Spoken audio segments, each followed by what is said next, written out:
Have you ever had one of those moments right on the edge of sleep where you suddenly feel like you're falling? Oh, yeah. Like the sudden jerk awake. Exactly.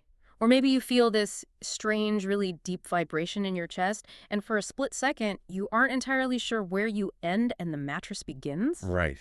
It's a very disorienting feeling. It really is. And you, listening to this right now, you might just brush that off as a weird brain glitch, just a random misfiring of neurons as your body shuts down for the night. Which is the totally normal reaction. We just roll over and go back to sleep. Right. But that exact fleeting sensation is actually the tip of an iceberg that humans have been trying to map for thousands of years. We are talking today about the out-of-body experience, the OBE. And this isn't some niche fringe topic either. Not at all. I mean, when you look at the historical record, it is everywhere. From ancient Egyptian texts mapping out the different components of the soul to indigenous shamanic rituals. Even Greek philosophers like Plato talked about it. Yeah. All the way to modern-day clinical reports of sleep paralysis. And near-death experiences in cardiac wards. It's just, well, the feeling of consciousness separating from the physical body is a global constant. It's totally embedded in the DNA of the human experience. The ubiquity of it is really what makes it impossible to ignore. I mean, it spans across cultures that had absolutely zero contact with one another. Right. Across vastly different eras, different religious belief systems. You find it codified in the esoteric traditions of Hinduism and Buddhism, and then you also find it right there in the sterile clinical data of modern neurology. It's an undeniably universal thing. It is. But traditionally, the way we talk about it, the way we try to actually understand it, has almost always been wrapped in this incredibly heavy layer of mysticism. Oh, absolutely. It's treated as something inherently magical, something wildly unpredictable that, either happens purely by accident during a car crash, or it's reserved for a chosen few who spend decades meditating in a cave. And that heavy layer of mysticism is exactly what we are stripping away today. We are going to do a deep dive into a brilliant, really paradigm-shifting framework. It's presented in a book called Conscious Projection, according to cybernetics principles. Often just shortened to consciocybernetic. Right, Conscious Cybernetics by researcher and trainer محمد العمصي. And this approach, it completely reframes how you think about altered states of consciousness. We are moving entirely away from the realm of unpredictable magic here. Yeah, we're diving headfirst into a highly systematic, engineering-based approach to the human mind. Because, most people treat the idea of having an out-of-body experience like buying a lottery ticket. That's a great way to put it. They pick up a book, they read a visualization technique, they lie down, squeeze their eyes shut, and just cross their fingers hoping to win the metaphysical jackpot. And they usually fail. Exactly. But Alamassy treats the mind like flying a commercial jet. You can't just cross your fingers and hope a Boeing 747 takes off. No, you need dials. You need precise sensors. Right, you need a continuous feedback loop, and you really need to know exactly how to read the data your dashboard is giving you. And to truly appreciate why Alamassy had to build this whole commercial jet dashboard in the first place, we first have to examine the graveyard of failed approaches. The graveyard, yeah. Let's talk about that. We have to look at how people have historically tried to understand this phenomenon and why they usually hit a brick wall. So Alamassy synthesizes the historical breakdown of OBEs into three main lenses. Okay. And he argues that all three are fundamentally incomplete on their own. So the first is the reductive materialist lens. That's the camp that says it's all just a hallucination happening inside the meat of your brain. God is the core of it, yeah. Yeah. The scientific materialist view treats the out-of-body state purely as a byproduct of brain activity. They call it a failure of sensory integration in the temporoparietal junction, or maybe an anomaly related to the REM sleep cycle. Like sleep paralysis. Exactly. So this perspective acknowledges that the person is having a profound subjective experience, sure, but it insists that the experience points to absolutely nothing outside the physical skull. It's all just an internal light show. Right. Then you have the second lens, which is the psychological lens. This view goes a step further and says, okay, it's not just a random neurological error, it has deep meaning. But it's ultimately just a symbolic projection of the subconscious mind. So it treats the experience like a highly lucid dream. Yeah, exactly like a lucid dream, acting as a psychological defense mechanism or a tool for processing trauma. It relies really heavily on Jungian archetypes. So under that second lens, the experience feels incredibly real to you, but you are essentially just wandering around the basement of your own psychology, Right. just looking at the plumbing of your own mind. That's a great analogy. And finally, the third lens is the traditional spiritual or religious lens. This is the classic astral projection view. The one most people are probably familiar with. Yeah, this perspective believes the spirit or soul is literally leaving the physical body to travel through subtle, non-physical realms. Now, Almasy argues that relying on any single one of these lenses leads to a dead end for the practitioner. Why is that? Well, the materialist lens completely ignored the profound existential impact of the experience. It dismisses the life-changing nature of the event entirely. It just says it's fake. Right. The psychological lens, meanwhile, traps the practitioner entirely within the confines of their own subconscious. It refuses to acknowledge any objective external reality to the state. Okay, and the spiritual lens. The spiritual lens, which is definitely the most popular among practitioners, it often burdens the experience with incredibly heavy dogmas. Oh, like a bunch of rules and beliefs you have to follow. Exactly. Unrealistic expectations, rigid preconceived beliefs that actually act as a massive psychological block. Which brings us to the author himself, Muhammad Almasy. And, he didn't just study these lenses in an academic vacuum. He actually lived this. He did. He had his first spontaneous out-of-body experience as a child. I mean, imagine that. No theoretical framework, no esoteric books to guide him, just a sudden, profound, and honestly probably terrifying separation of his consciousness from his physical body. I can't even imagine experiencing that at that age. Right. And that singular childhood spark ignited over 2 decades of intense personal and academic research. He founded the Mindscape Academy. He authored several previous works like The One Who Walks Between Worlds. He's been doing this a long time. Yeah, he's worked directly with hundreds of students. He has spent years analyzing the real data of what actually works when trying to induce this state, and more importantly, what doesn't. And through all that empirical observation, Almasy zeroed in on the core problem that was plaguing the entire field. He asked a very simple but incredibly frustrating question. Which is? Why do so many people fail at intentionally inducing these states? Yeah, that's the million-dollar question. Right.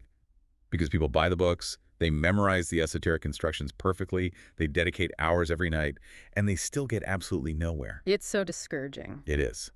And the answer he found is a widespread phenomenon we can call the technique trap. The technique trap. This makes so much sense when you look at the literature, because if you go online or open any classic book on astral projection, you are immediately just flooded with specific techniques. Oh, totally. Rope techniques, ladder techniques. Exactly. They say, relax your toes one by one. Imagine a glowing rope hanging above your bed. Now visualize your imaginary hands reaching out and pulling you up that rope.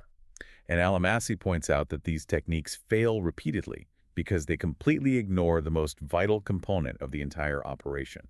Which is the practitioner's internal state. Exactly. It's the equivalent of trying to run highly advanced, processor-heavy software on a computer that is actively overheating and full of malware. Oh, that's a good comparison. Right. If you are lying in bed, desperately trying to visualize a rope, but internally, your nervous system is flooded with stress from your workday. Or you're just anxious about getting it right. Yes. Or you have incredibly high, anxious expectations about succeeding. Yeah. Or even a hidden subconscious fear of what might happen if you actually do leave your body. The technique will inevitably crash. Because the internal state fundamentally interferes with the outcome. Precisely. The practitioner becomes so hyper-focused on doing the rope technique correctly that they generate immense psychological tension. They turn what should be a process of profound release into a source of rigid frustration. And Almasy had a massive breakthrough regarding this trap early in his research. He did this experiment with something he calls the light pyramid technique. Yes, this is a crucial turning point. Let's dive deep into this because this experiment kind of changes the entire landscape of how we understand attention. So he developed this really simple visual exercise. You hold your hands up, you form a triangle, a pyramid with your index fingers and thumbs. Just a simple shape. Right. And you just stare softly into the empty space between them. You don't strain, you just hold your gaze in that negative space. And after a few minutes of doing this, practitioners would start seeing visual phenomena. Like auras forming around their fingers. Yeah. Or they would enter this incredibly profound state of mental stillness. Some of them were even brushing the edges of a full out-of-body state just from doing this. And the intuitive mystical conclusion would be to assume that the specific geometric shape of the hands, the triangle, holds some esoteric power. Like it's an antenna for cosmic energy or something. Exactly. But Alamassi's crucial takeaway was entirely structural.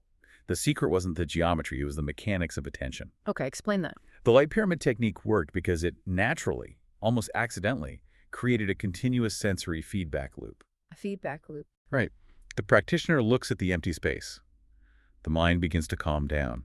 As the mind settles, the visual phenomena, the auras, begin to appear. But the moment the practitioner's mind gets distracted, the moment they think about their grocery list, or the moment they get too excited about seeing the aura, the visual phenomena instantly fade. And that fading is the feedback. That fading is instant, undeniable feedback. It prompts the practitioner to realize they lost focus, to drop the tension, and to return to a state of calm observation. So it's naturally self-correcting. Exactly. It stabilizes the mind, not through brute force or willpower, but through continuous, gentle, data-driven correction. The aura acts as a real-time monitor of their neurological state. It's all about the loop. The realization that the secret ingredient isn't the specific visualization, but the feedback loop itself. And that realization is what birthed his entire new methodology. That's the core of the whole book. But let's pause here because I have to push back a little bit on behalf of you, the listener. If the specific techniques, the ropes, the ladders, the triangles aren't the secret sauce, and it is entirely about managing this invisible, subjective, internal state, how do we actually go about training an internal state? That is the big hurdle. Because isn't that like trying to catch smoke with your bare hands? How do you measure, quantify, and correct a mood or a level of mental tension? That is the exact logistical problem Alamassi faced. Yep. You cannot catch smoke with your hands. If you want to control smoke, you build a ventilation system. Okay. You build a control system that monitors the air pressure and adjusts the fans accordingly. And that transitions us perfectly into the hard science of cybernetics. Cybernetics. You know, when most people hear that word, they think of cyborgs, dystopian sci-fi movies, or advanced robotics. Terminator, basically. Yeah, exactly. Yeah. But it's actually a very grounded, practical science that emerged in the mid-20th century. Right. The term was officially coined by mathematician Norbert Wiener in the 1940s. He was working on anti-aircraft systems during World War II. He was trying to figure out how to design a machine that could predict the future location of an enemy plane based on its current trajectory and correct the aim of the gun in real time. Oh, wow. So it started as a military targeting problem. It did, but he realized that the mathematics of self-correcting machines applied to biological organisms as well. The word itself comes from the ancient Greek word kybernetos, which translates to the steersman or helmsman of a ship. The steersman. I like that. Think about the physical act of a steersman navigating a vessel across the ocean. They don't just point the ship at the destination, lock the steering wheel in place, and go to sleep. No. If they did that, the first gust of wind or, a rogue current would blow them miles off course. Exactly. The steersman is in a constant state of dynamic interaction with the environment. They read the wind, they feel the current pushing against the hull, they look at the compass, and they continuously make small, precise corrections to the wheel to keep the ship on its intended trajectory. It's an active process. It is. Cybernetics is the overarching study of systems, whether they are mechanical, biological, or cognitive, that rely on this exact kind of communication, feedback, and self-control to achieve a goal. So it's basically the science of self-steering. Yes. And the foundational concept of any effective cybernetic system is what engineers call the closed-loop control system. The closed loop. This is essential. It operates in a continuous, endless four-step cycle. Measurement, comparison, correction, and feedback. Let me break that down. Step 1, you measure your current state. Step 2, you compare that measurement to your desired goal. Step 3, you execute a correction to close any gap between the two. And step 4, you receive feedback on whether that correction actually worked, which then immediately becomes the new measurement for step 1. The loop just keeps spinning. The most elegant, everyday example of this, and the one Alamassi uses to really ground the theory, is the thermostat in your house. Oh, perfect. Everyone has one. Right. A thermostat does not use willpower. It doesn't try really hard to make your living room 70 degrees. It operates as a pure, closed-loop system. It just follows the programming. Exactly. It has a sensor that constantly measures the ambient temperature. It compares that incoming data to the programmed goal, the set point of 70 degrees. If the room drops to 68 degrees, the thermostat spots a discrepancy. It registers a difference. So it executes a correction. Yes, it sends a signal to turn the furnace on. Once the room temperature rises back to 70 degrees, the sensor receives new feedback, the gap is closed, and it turns the furnace off. It maintains environmental stability through constant, unemotional, data-driven adjustments. And this mechanical logic, it applies seamlessly to human biology and psychology. Almasi references Maxwell Maltz's famous 1960 book, Psycho-Cybernetics. Have you read that? I have, yeah. It's a classic. It is. And Maltz was a plastic surgeon, which is fascinating. A really interesting background for a psychology book. Totally. He realized that surgically fixing a person's physical face, like removing a scar or altering a nose, it didn't always fix their internal self-image. Their personality would sometimes remain exactly the same. Right, the internal programming hadn't changed. Exactly. So Maltz proposed that the human subconscious mind acts as a goal-seeking cybernetic mechanism. You feed it a goal, your self-image, what you believe you are capable of, and your internal success mechanism automatically steers your daily behavior, your habits, your reactions to align with that image, constantly correcting course based on the positive or negative feedback you receive from your environment. We operate these unconscious cybernetic loops all day long. Just consider the act of riding a bicycle. Okay, yeah. You do not just point the front wheel perfectly straight and freeze your torso into a rigid posture. If you did that, gravity would pull you down immediately. You just tip over. To ride a bike, you are in a state of continuous dynamic microcorrection. You are constantly making micro wobbles left and right to maintain your center of gravity. Without even thinking about it. Exactly. Your inner ear measures your spatial balance, your brain compares that to the feeling of being upright, and your motor cortex sends signals to your muscles to make tiny, imperceptible corrections. Almasi's grand thesis is that if we want to master out-of-body experiences, we need to learn how to consciously micro-wobble our own awareness. We have to build a thermostat for our state of consciousness. That is the exact goal. To build that thermostat, though, we have to undergo a massive fundamental paradigm shift in how we view mistakes. This is a huge point in the book. In cybernetics, an error is not a moral failure. This is so important for practitioners to understand. If you are meditating and you lose focus, it is not a sign that you are spiritually weak, or that you are bad at the practice, or that you will never achieve a projection. In a control system, an error is simply a difference from the target. It's just math. Yes, it is pure neutral data. It is vital information. A system that cannot sense its errors is a paralyzed system. Without the error signal, the thermostat never knows when to turn on the heat. Let's create a hypothetical practitioner to really walk through the mechanics of this. Let's call him Panicking Pete. I love it. Poor Pete. Pete wants to have an out-of-body experience. He lies down in bed. Now, if Pete views a wandering mind as a moral failure, the moment he thinks about his taxes, he gets frustrated. And he breaks the state. Exactly, he breaks the state. But if Pete is thinking like a cybernetician, he needs to define his system. You cannot correct a system if you do not have a specific set point or reference. You need to know exactly what target temperature you are programming into your internal thermostat. So what is the target temperature for Pete?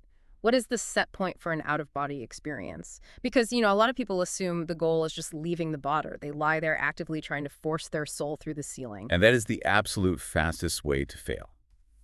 Almasi stresses that the goal of a projection session is never leaving the body. Never. Never. Leaving the body is a massive, complex, uncontrollable leap.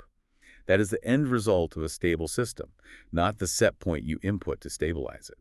Okay, so what is the set point? The cybernetic reference point, the narrow operational band you are actually trying to stay within, is very specific.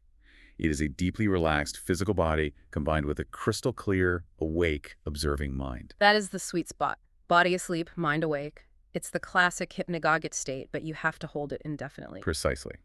And to keep Pete in that narrow, delicate operational band, he needs sensors. He needs an internal mechanism to tell him when he is drifting out of that state, either drifting toward physical tension or drifting toward unconscious sleep. He needs his dashboard lights. Yes. But the text gives a really stark warning here about how we set up our internal sensors. If Pete tries to measure everything, if he monitors every single muscle twitch, the sound of the air conditioner, the rhythm of his breathing, the faint ringing in his ears, he floods his cybernetic system with noise. It's sensory overload. The dashboard lights up with too many warnings. Exactly. He needs simple, clean, reliable data. So what makes for a clean sensor? The book talks about mind wandering as a primary sensor, which is honestly totally counterintuitive. Usually, if Pete is meditating or trying to project, and his mind wanders to what he's having for lunch tomorrow, he gets mad at himself. He thinks he failed. Right. He thinks, ugh, I ruined the session. I've been lying here for 20 minutes and I just wasted it thinking about a sandwich. But look at that exact moment through the cybernetic lens. When Pete's mind wanders to the sandwich, and then he suddenly catches himself daydreaming that moment of realization, that flash of meta-awareness is his sensor successfully firing. Wow, okay. It is his internal system functioning perfectly, flashing a light on the dashboard that says, hey, the mind is drifting away from the awake observing set point. That realization isn't a failure. It is the exact mechanical trigger that allows him to execute a correction and return to the set point. That completely flips the script. Catching yourself daydreaming is actually a victory. It's the error signal working perfectly. It is the foundation of the entire practice. But there is a massive pitfall that Almasi identifies as the ultimate enemy of clean sensory data. He calls it the describe before interpret rule. The describe before interpret rule. Let's unpack the mechanics of this, because this seems to be where 90% of practitioners fail. Without a doubt. When you enter this borderline state between sleep and wakefulness, strange physiological things start happening. Extremely strange things. Because as the physical body shuts down its motor functions to prepare for sleep while the mind remains conscious, you might experience sudden, intense heaviness, as if you were sinking into the mattress. You might feel a wave of intense vibration moving up your spine. You might hear a loud rushing noise, like wind or a jet engine inside your head. You might feel a sudden coldness or a tingling in your left arm. And these are all normal. Yes, these are all perfectly natural, documented neurological phenomena associated with the hypnagogic state. But Pete hasn't read the manual, so when Pete feels that sudden tingling and coldness in his arm, his untrained mind instantly jumps to a narrative. It interprets the raw data. It says, oh my God, a ghost is in the room touching me. Exactly. Or conversely, he feels the vibrations and gets overly excited, thinking, the vibrations are starting, the technique is working, I'm about to exit, I have to push. And the moment Pete's brain generates that narrative, whether it's fear of a ghost or intense excitement about succeeding his endocrine system, responds. His body physically reacts to the thought. Yes. His heart rate spikes. Adrenaline dumps into his bloodstream. His physical body is no longer deeply relaxed, and his mind is no longer a calm observer. He has completely blown his set point. The cybernetic system crashes because the sensor data was polluted by interpretation. The narrative is the noise. The narrative destroys the loop. The rule is to record the raw data and aggressively strip away the story. You train your mind to act as an impartial, scientific observer of your own biology. So you don't say, a demon is in the room. No, you observe, I am experiencing a sudden drop in perceived temperature and a corresponding spike in fear. You do not say, my soul is vibrating free of my flesh. You observe, I feel a high-frequency tingling sensation in my left arm that has lasted for roughly 10 seconds. Okay, so I have to ask on behalf of the listener, because this sounds incredibly difficult in practice. As Pete is lying there trying to hit this set point body deeply asleep, mind awake, how does he actually stop himself from getting excited when something genuinely mind-bending happens? It's hard. Yeah. How do you maintain the persona of a cold, calculating machine when you feel like you are literally floating an inch above your bed? That is the ultimate challenge of conscious cybernetics. Yeah. And it requires the development of what the system calls the controller. The controller. Yes. If the sensor is the part of Pete's mind that notices the tingling or the wandering thoughts, the controller is the executive director of his mind. The controller's only job is to compare the incoming sensor data to the desired set point, and if there's a discrepancy, execute the smallest possible correction. I want to focus on that phrase right there, the smallest possible correction. Why does it have to be small? If I'm drifting off course, shouldn't I yank the steering wheel back? That brings in a crucial concept from control engineering called gain. Gain refers to the intensity, the strength, or the magnitude of the corrective response. Let's look at Pete again. Let's say Pete's sensor detects that his thoughts are becoming highly illogical and dreamy. He is feeling slightly sleepy. He is drifting out of the awake mind set point toward unconsciousness. If Pete's internal controller operates with high gain, he will overcorrect. What does that look like mentally? He will violently snap his attention back. He will mentally widen his eyes, flex his mental muscles, and essentially yell at his own brain to wake up. And what's the physiological result of that high gain response? He wakes up his mind, but he also accidentally wakes up his body. He tenses his muscles. Exactly. He fixed the mental drift, but he completely ruined the physical relaxation. He overshot the set point in the opposite direction. Yes. Now consider the opposite scenario. What if Pete's controller operates with low gain? He feels the sleepiness creeping in. His sensor notes it. But his controller's response is too weak, too passive. He barely asserts any focus. And gravity takes over, he loses consciousness, and he just falls asleep. Game over. He wakes up 6 hours later wondering what happened. This failure to manage gain leads to wild system oscillation. Pete will spend an hour bouncing back and forth between being too tense and being too sleepy, like a pendulum, never actually settling into the set point. So the goal is finding the middle ground. The goal of the cybernetic practitioner is precise, moderate gain. If you feel sleepy, the optimal correction shouldn't be a mental shout. It might be simply deciding to focus sharply on the sound of your own breathing for 3 consecutive breaths, or physically opening your eyes for a fraction of a second to let a sliver of light hit the retina and then immediately closing them again. Just a tiny calculated nudge of arousal. It's the difference between a rookie driver and a seasoned professional. A rookie driver is going 70 miles per hour down the highway. They look down at their phone and suddenly they feel the tires hit the rumble strip on the shoulder. They panic. Massive high gain response. Exactly. They jerk the steering wheel violently to the left and the car swerves wildly across 3 lanes of traffic. But an experienced driver hits that same rumble strip and their pulse doesn't even elevate. They stay perfectly calm and they just nudge the wheel with a single finger to ease the car back into the center of the lane. That's a perfect analogy. Almasi is teaching us how to become the experienced driver of our own brainwaves. And a key characteristic of that experienced driver is knowing about the deadband. The deadband. Let's explore this because I really think this concept alone could cure a lot of meditation anxiety for people. Oh, absolutely. The deadband is the zone of no intervention. In engineering, you don't want a machine constantly burning energy to fix microscopic deviations. It causes wear and tear. Right. In cybernetics, the deadband is the profound understanding that not every single tiny flutter of thought or every minor muscle twitch in your calf needs to be actively corrected by the controller. If you micromanage every single sensation, you create a state of hypervigilance. You create more noise than you fix. So sometimes doing nothing is the best move. Sometimes, the most advanced cybernetic choice you can make is to simply observe the disturbance, do absolutely nothing, and trust the system to naturally settle back into equilibrium on its own. It's having the wisdom to know the difference between a minor temporary wobble and a total catastrophic drift. And this really requires shifting your entire psychological approach from what Almasi calls a dreamer mindset to an operator mindset. Yes, the mindset shift is vital. Because the dreamer is passive, hopeful, and emotionally volatile. The dreamer lies there waiting for a mystical 3D movie to start, getting swept away by every shadow, every sound, and every vibration. But the operator is detached, clinical, and engaged. The operator is running a diagnostic panel. Exactly. Heart rate steady.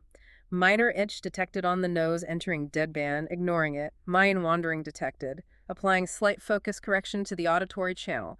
Waiting for feedback. And to be a truly successful operator, you need a diverse toolkit. This introduces one of the most important laws of cybernetics called Ashby's Law of Requisite Variety. Ashby's Law. Let's break this down mechanically, because it sounds intimidating, but it's actually incredibly practical for anyone trying to master their own mind. It was formulated by William Ross Ashby, a pioneer in cybernetics. He stated that for a control system to be stable, the variety of its responses must be greater than or equal to the variety of the disturbances it faces in its environment. Okay, simply put. Simply put, you need as many potential solutions as there are potential problems.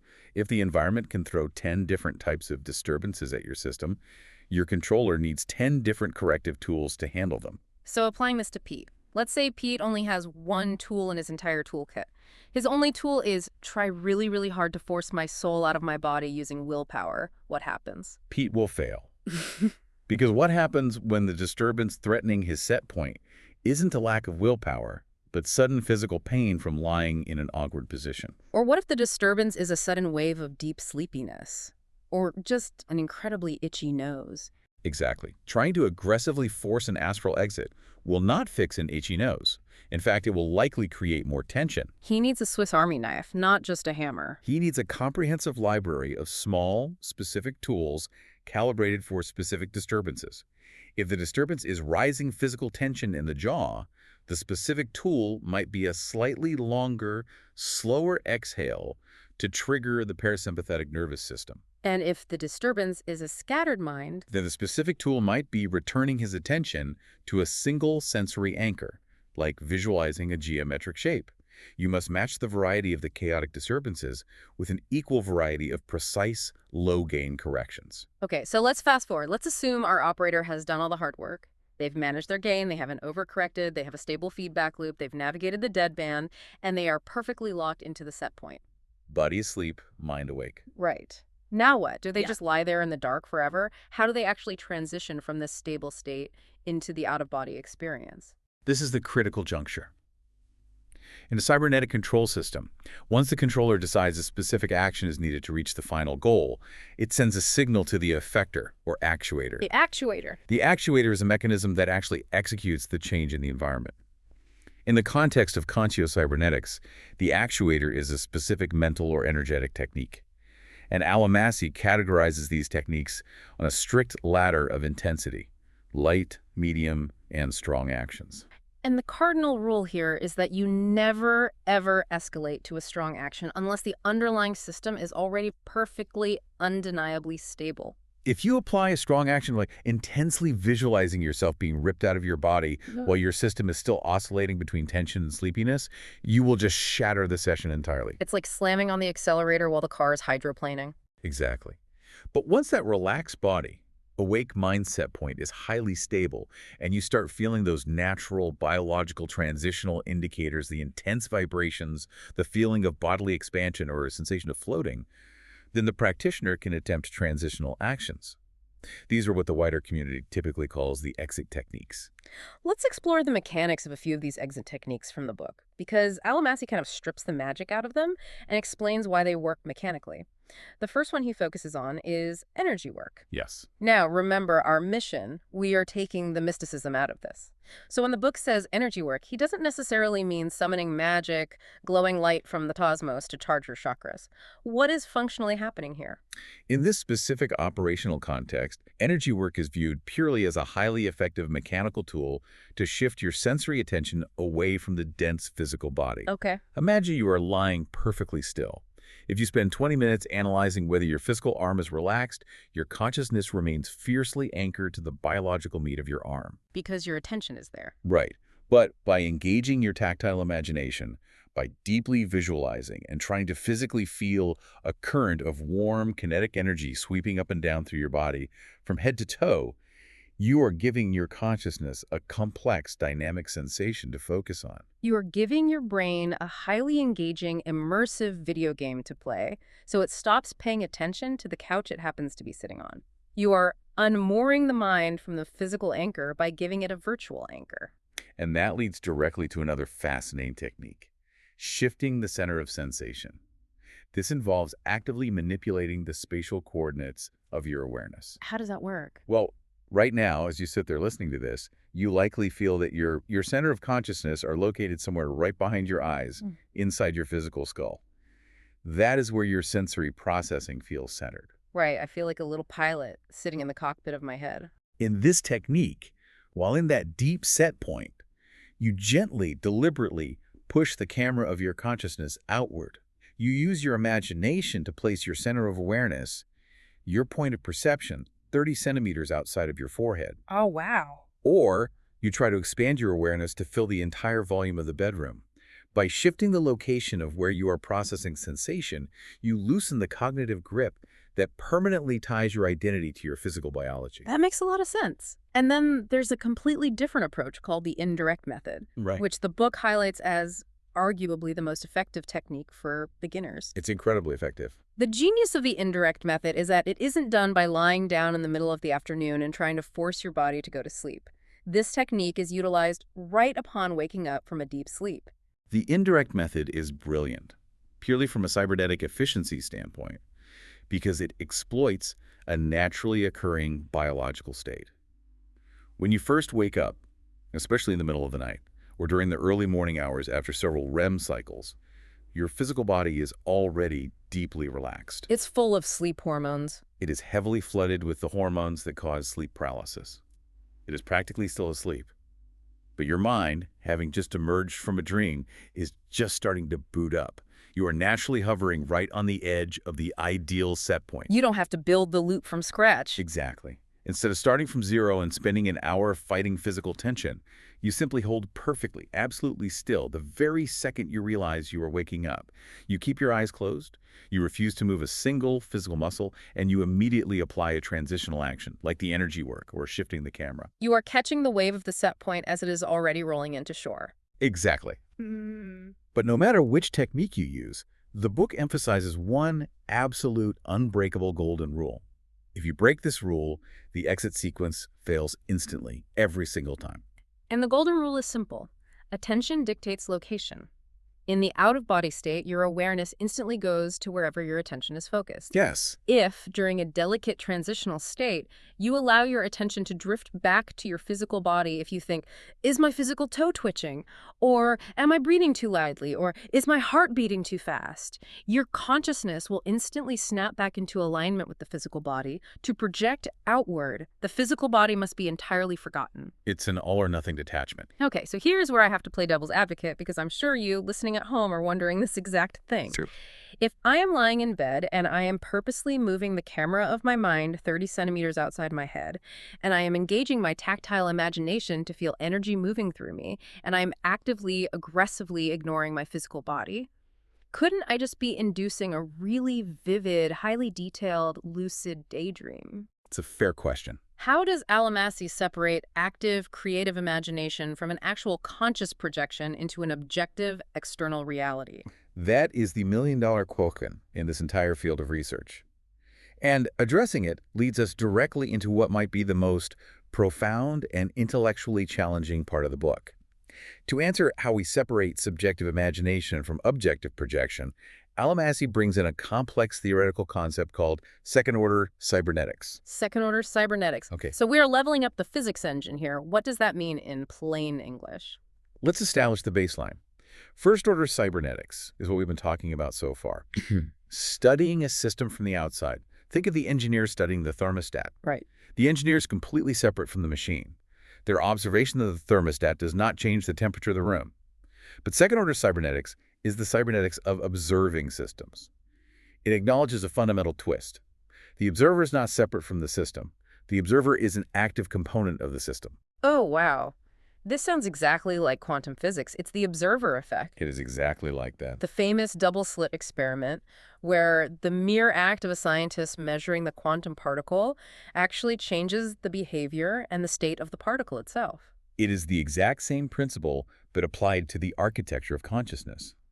In the physical waking world, if you look at a brick wall, your mood does not change the atomic structure of the wall. Obviously. But in the out-of-body environment, the fabric of reality is highly responsive to human neurological outputs, thought, and emotion. Your mental state directly, instantly changes the environment you are observing. Because the environment is so malleable, you are never just a passive tourist walking through a museum. You are an active co-creator of the reality you are currently experiencing. Let me make sure I'm getting this. If I manage to transition out of my body and I go into that environment expecting to see something terrifying, am I literally going to spawn something terrifying?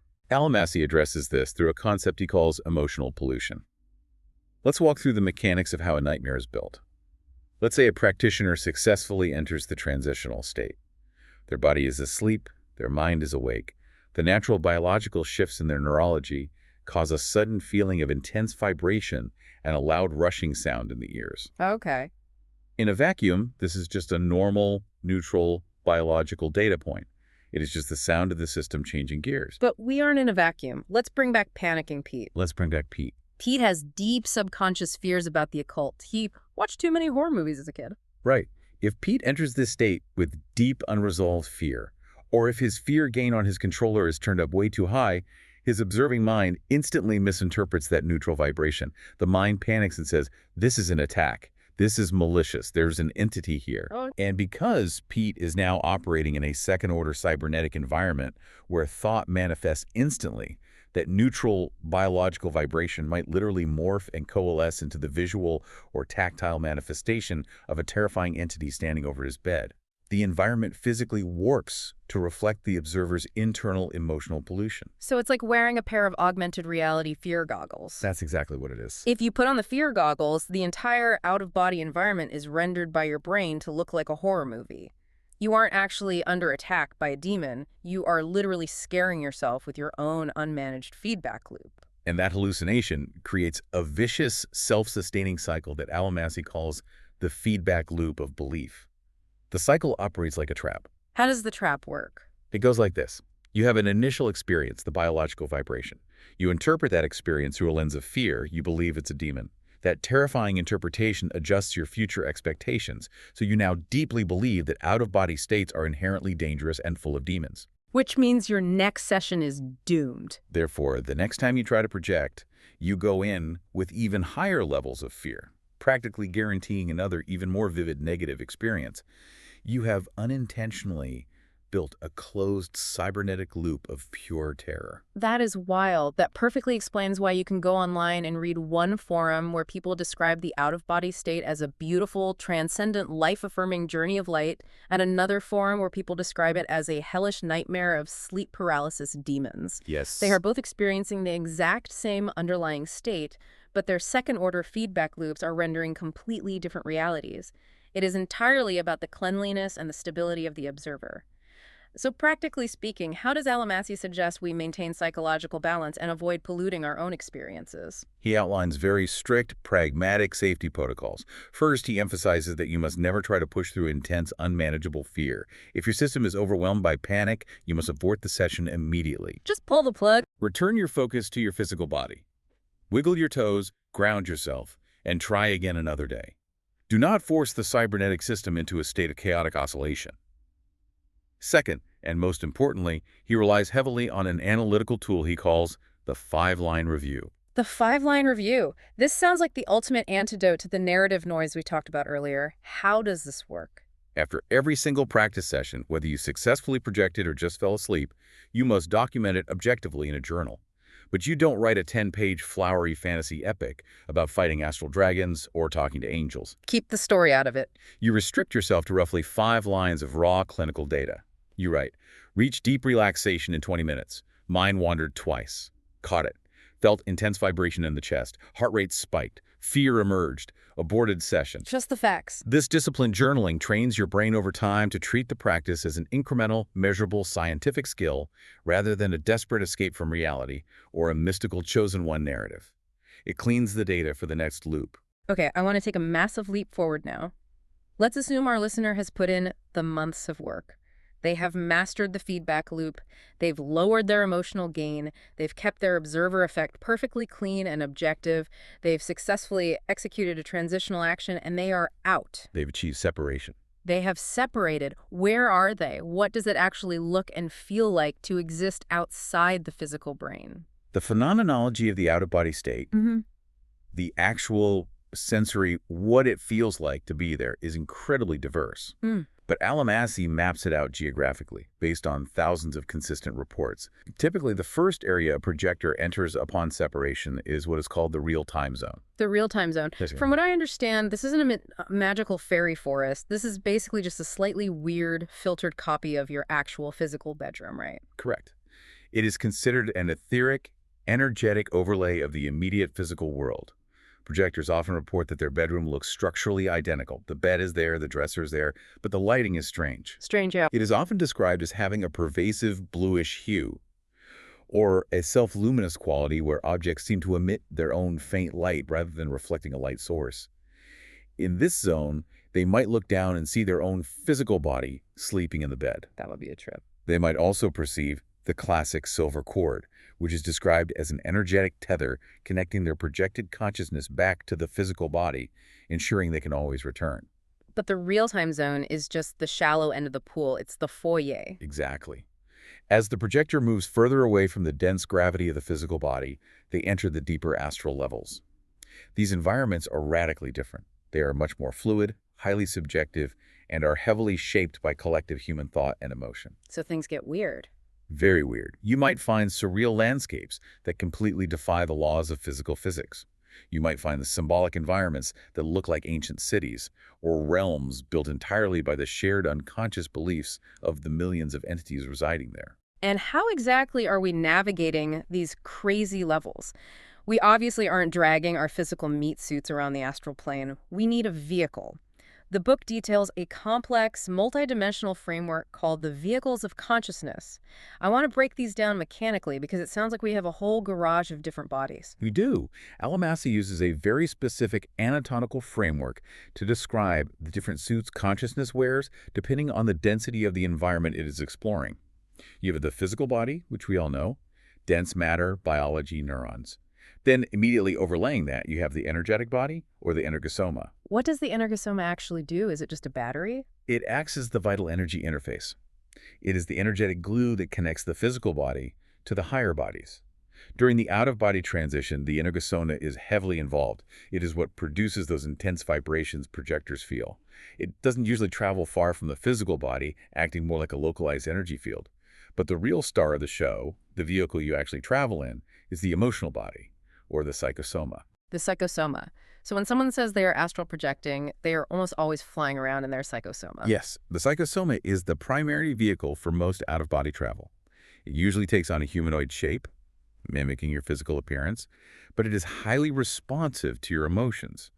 Because it is made of less dense energy, it can fly, pass through solid physical walls, and alter its appearance based on the projector's emotional state. And what happens if we go even deeper? What's beyond the emotional body? Beyond the psychosoma is the mental body, or the mental soma. This is the vehicle for the highest, most abstract realms of existence. Okay, I need an Eli 5 explain like I'm 5 on the mental soma, because the text says that in the mental realm, form breaks down completely. It is a realm of pure thought and ego death. Wait, if my ego is dead and there is no humanoid shape, what is actually doing the observing? How do I even remember it when I wake up if I don't exist there? It is the most difficult state to conceptualize because it completely defies human language. When operating in the mental soma, the sense of individual identity, the I that likes coffee and fears death, dissolves into a much wider cosmic awareness. You do not perceive yourself as a body floating in space. You perceive yourself as a localized point of pure, formless information. Just a point of awareness. You experience concepts, universal truths, and complex mathematics instantly without the need for sequential thought. When you return to the physical body, the brain struggles to translate that formless download into a linear memory, which is why those experiences are often described as profoundly life-altering but impossible to put into words. That is staggering to think about. But let's ground it back down to the psychosoma in the astral levels for a minute. Let's talk about the neighbors. When you are wandering around these astral environments, you aren't always alone. You encounter entities. You do. You might encounter other human projectors who are also out of body, or individuals who have permanently passed on from physical life. You might also encounter what the literature calls thought forms, semi-autonomous energetic constructs created by massive amounts of intense human emotion that have pooled together over time. Wow. But the ultimate rule governing all interactions in these fluid realms is the law of attitude-based attraction. Or, simply put, like attracts like. So it's not like walking down a street in New York where you bump into all kinds of random people. If I'm angry, I'm magnetically drawn to a rough neighborhood. Precisely. Yeah. In the physical world, a saint and a criminal can sit next to each other on the same bus. In the out-of-body state, geography is determined by frequency. Your internal frequency, your dominant emotion, and your true hidden intention acts as a homing beacon. It dictates your destination and your company. So if you go in with bad vibes, If you project with a heart full of unresolved anger, greed, or fear, you will magnetically align with lower astral environments and encounter entities that resonate with that exact same heavy frequency.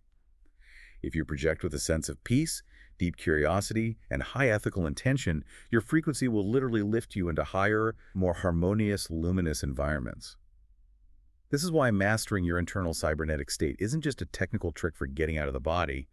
It is the fundamental safety requirement for navigating once you are out. okay, this all sounds incredibly profound, like stepping into the matrix. But I have to ask the ultimate so what's question on behalf of you, the listener. Why dedicate years to this? Beyond just having a really intense, incredibly trippy VR experience while you sleep, what are the tangible, real-world applications of spending a decade mastering this cybernetic control? How does this change your waking life on a Tuesday morning? The profound impacts described in the text are literally life-changing. First and foremost, engaging in this practice conquers the fear of death. That is arguably the biggest existential weight on the human psyche. It is the root of almost all human anxiety. When a person consciously, undeniably experiences existence, complex thought, and perception completely outside the physical confines of their biological brain, the existential dread of physical death shatters. You realize you are more than the meat. They no longer believe in an afterlife based on faith. They know, experientially, that consciousness continues independent of the physical vehicle. That realization alone fundamentally changes how a person lives every single day of their life. The book also mentions healing. How does energetic healing actually work mechanically in this state? Because the psychosoma, the emotional body, is the layer where a vast amount of psychological trauma and repressed emotion is stored energetically. Accessing this state allows for direct, targeted healing. In the waking world, trauma manifests as physical tension or psychosomatic illness. Yeah. In the out-of-body state, you can perceive that trauma as actual energetic blockages. You can use focused intention, similar to the principles of Reiki or Qigong, but applied directly to the pure energetic blueprint to release and dissolve those deep-seated emotional blockages. This often results in spontaneous physical or psychological relief when the practitioner wakes up in the physical body. The text also ties this out-of-body state into the law of attraction, or the concept of programming the subconscious mind. Think about the mechanics of the waking mind. In your daily life, your subconscious mind is heavily guarded by your critical analytical ego. If you try to tell yourself, I am confident, your critical mind instantly argues back. Yeah, it says, no, you aren't. But in the out-of-body state, that critical barrier is bypassed. You are practically swimming directly inside your own subconscious operating system. It is completely open and infinitely malleable.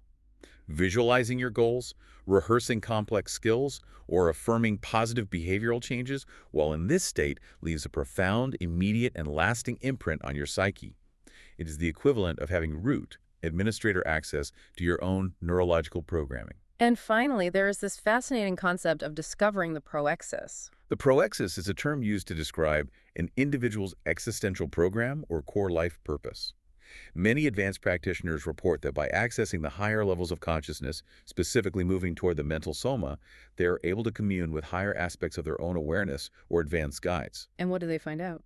In doing so, they receive a crystal clear download, a profound realization of what they are actually meant to accomplish, learn, or contribute in this specific physical lifetime. It cures existential aimlessness. So if you could literally travel anywhere in the universe, if you could directly heal your past traumas at the root energetic level, if you could reprogram your subconscious mind with administrator access, and if you could completely conquer the deepest human fear of death, why isn't everyone treating this like a daily gym routine? Why isn't conscious-cybernetics taught in high school health classes? Because, as we have spent this entire deep dive discussing, it is incredibly, fiercely difficult. It requires deep, unwavering discipline, strict ethical self-analysis, and immense cybernetic patience. You cannot hack this system. There are no shortcuts. You cannot force it with a weekend seminar. You have to meticulously master your own mind, you have to brutally lower your emotional gain, and you have to face your own subconscious fears head-on. Most people simply do not have the patience to build and maintain the internal control system. They want the magic pill, they want the lottery ticket. Wow. We have covered an immense universe-spanning amount of ground today. Let's bring all of this together. We started with the universal, deeply human phenomenon of the out-of-body experience, a state of being that has been historically trapped in mystical folklore and rigid dogmas. And through the lens of Muhammad al-Almasi's computocybernetics, we have completely reframed it. We have learned that altered states of consciousness are not magical accidents bestowed upon a chosen few. They are precise, mechanical, highly trainable skills. It is entirely about understanding and managing the internal feedback loop. It is about defining that specific operational set point of a deeply relaxed physical body and a razor-sharp, awake mind. It is about fundamentally redefining failure, using your mind wandering as a vital sensor rather than a reason to quit. It is about lowering the game on your emotional reactions to strange phenomena and evolving from a reactive emotional dreamer into a calm, observant clinical operator of your own consciousness. And here is why every single bit of this deeply matters to you, the listener, right now, sitting in traffic or folding your laundry. Even if you decide you never ever want to attempt an out-of-body experience in your entire life, The core principles of conscious cybernetics are absolute superpowers for navigating your daily waking existence. Without a doubt. The cybernetic ability to notice an emotional disturbance in your workday, to apply the describe before interpret rule, to stop yourself from spiraling into a narrative of anxiety, and to use a small, calculated corrective action like a single mindful deep breath to return your nervous system to a baseline set point. That is the ultimate practical tool for managing stress, increasing your focus, and navigating the chaotic disturbances of the modern physical world. It's about refusing to be a passenger and becoming the steersman of your own life. And as we wrap up this exploration, I want to leave you with one final, deeply provocative concept to mull over. We have spent this time talking extensively about how Alamassy shows us how to tune our consciousness, like a complex dial on a radio, to access realities outside the physical body. We've talked about how to intentionally shift our neurological set point. But if you sit with that idea for a moment, it really makes you wonder. If human awareness can be tuned like a dial to pick up entirely different frequencies, to perceive and interact with completely different environments and dimensions, what does that actually say about this physical reality right now? Is the life you are living right now, the room you are sitting in, the density of the body you are feeling, is it just the default base level set point your brain happens to currently be locked into? And what incredible things might happen when you finally decide to reach out, take hold of the controls, and turn the dial?